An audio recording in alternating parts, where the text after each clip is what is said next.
Hello everyone, let's take a look at this problem bitwise and of numbers range.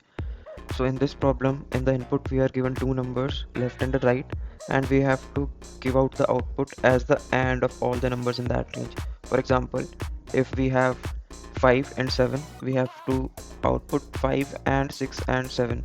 Now this is a bitwise and we have to use the ampersand sign for doing that. The simple solution to this problem would be just as we discussed, is that if we have 5 and 7 as the input, we will add 5 and 6 and 7 and return the result whatever it is. And the complexity of this problem would be O of n being the difference between the largest number and the smallest number, just 7 minus 5 in this case. Let's take a look at the constraints of this problem.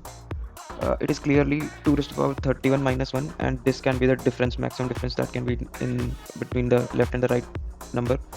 So this definitely exceeds the linear constraint, which is 10 raised to the power 6. So it will definitely time out if we go with this approach. So we have to use an optimized approach.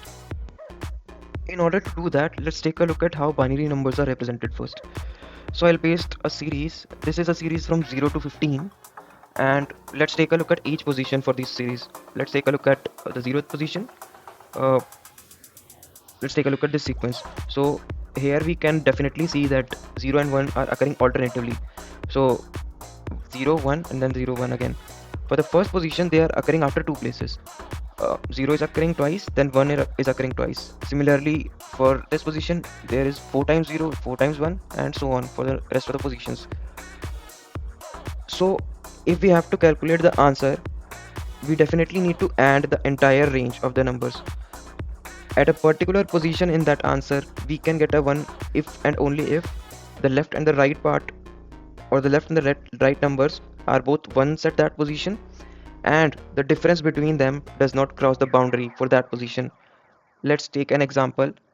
Uh, let's take the first number as this one and the second number as this one, and take the second bit position. At this bit position, both of them are 1 and the difference between them is 3. This is the maximum difference that can occur for this bit position. So definitely the answer will contain a 1 at this position. Let's take another example for the same bit position. Let's take the first number as this one only and the second number as this one. So both of them are 1 at that position, but the difference between them is definitely greater than 3, which is the maximum that we can have for this bit position, which means that there are some zeros occurring between this range, and definitely the bit will be turned off at that position. Just take care of these two things and the problem will be solved. Do this for entire range and the each and every bit position.